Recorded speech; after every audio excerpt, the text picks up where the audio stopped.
여러분 안녕하세요. 오늘 본문은 남유다 왕국의 비극적인 결말을 보여줍니다. 요시야 왕이 위대한 종교 개혁을 일으켰지만 그의 후손들은 다시 악으로 돌아갔습니다. 여호아스, 여호와김, 여호야긴 그리고 마지막 왕 시드기야는 모두 하나님 보시기에 악을 행하며 선지자들의 경고를 무시했습니다. 그들은 애굽과 바벨론 사이에서 흔들리는 정치적 계산 속에 하나님의 뜻을 묻지 않았고 백성들도 함께 타락했습니다. 하나님은 예레미야와 여러 선지자들을 보내어 끊임없이 말씀하셨지만 그들은 듣지 않았습니다. 결국 하나님의 진노가 차올라 예루살렘은 무너지고 성전은 불타며 백성은 포로로 잡혀갔습니다. 오늘 말씀은 단순히 한 나라의 멸망사를 기록한 것이 아니라 하나님의 인내와 인간의 완고함 그리고 그 속에서 이어지는 회복의 은혜를 보여주고 있습니다. 본문 16절은 이렇게 전합니다.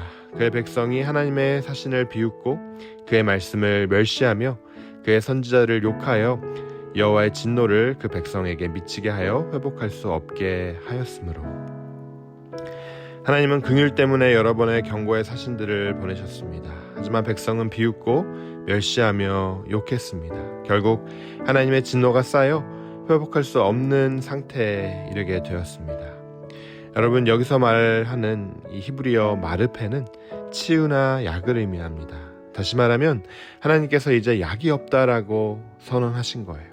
인간의 죄가 극도로 깊어져 더 이상 고칠 수 없는 상태, 곧 영적 말기에 도달하게 된 거죠. 하나님은 오랫동안 참고 기다리시지만 그 긍휼을 영원히 남용할 수는 없습니다. 오늘날도 사람들은 교회 메시지를 조롱합니다. 교회 가르침이 현대사회에 무슨 도움이 되냐라고 말하죠. 하지만 그 말은 곧 하나님의 처방전이 필요 없다라고 선언하는 것과 같습니다.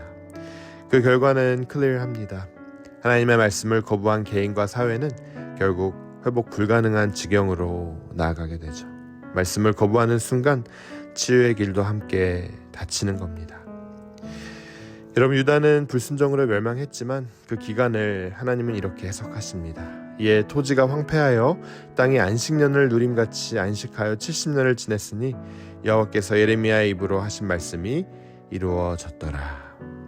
여러분, 안식, 샤바트는 단순한 휴식이 아니라 창조의 질서를 회복하는 것입니다. 인간의 죄로 인해 신음하던 땅이 인간이 떠나자 비로소 쉼을 얻은 거죠. 이것은 참 아이러니한 선언입니다. 인간이 사라질 때 비로소 땅이 쉰다. 하나님은 죄악의 결과를 통해서라도 그분의 질서를 회복하십니다. 오늘날 우리는 이 말씀 앞에서 심각하게 질문해야 합니다. 우리의 탐욕과 편리함이 하나님의 창조 세계를 얼마나 훼손하고 있는가? 지구의 이상기후, 환경 파괴, 생태 위기는 단순한 자연 현상이 아니라 하나님께서 멈추라라고 하시는 신호일 수도 있습니다. 하지만 본문은 절망으로 끝나지 않습니다. 역대하의 마지막 두 절은 놀라운 반전을 보여줍니다. 바사왕 고레스가 마음에 감동되어 여호와의 전을 건축하라 명하였더라. 하나님은 이방왕의 마음을 감동시키셔서 유다 백성의 귀환과 성전 재건을 명하십니다. 이는 심판이 끝이 아니라 회복의 시작임을 보여줍니다. 고레스의 등장은 하나님이 언약을 잊지 않으셨다는 증거이고 더 나아가 장차 오실 메시아 예수 그리스도를 예포하고 있습니다. 우리 역시 유다처럼 죄로 인해 회복 불가능한 상태에 있지만 하나님께서는 우리를 버리지 않으셨습니다. 고레스가 포로된 백성들을 해방시켰듯 예수 그리스도는 십자가의 피로 우리를 죄와 사망의 속박에서 완전히 해방시키셨습니다. 하나님은 회복 불가능을 완전한 구원으로 바꾸시는 여러분 분이십니다. 우리가 스스로 고칠 수 없을 때 예수 그리스도의 십자가가 유일한 치유의 약 마르페가 되었습니다. 여러분, 유다의 멸망은 단지 과거의 사건이 아닙니다. 하나님의 말씀을 멸시하고 경고를 무시하며 탐욕과 불순종에 길들여진 오늘의 우리에게 주는 경고입니다. 하지만 동시에 그 폐허 위에서도 새 일을 시작하시는 하나님의 희망의 메시지이기도 합니다. 하나님은 고레스를 통해 그리고 오늘은 예수 그리스도를 통해 회복의 문을 열고 계십니다.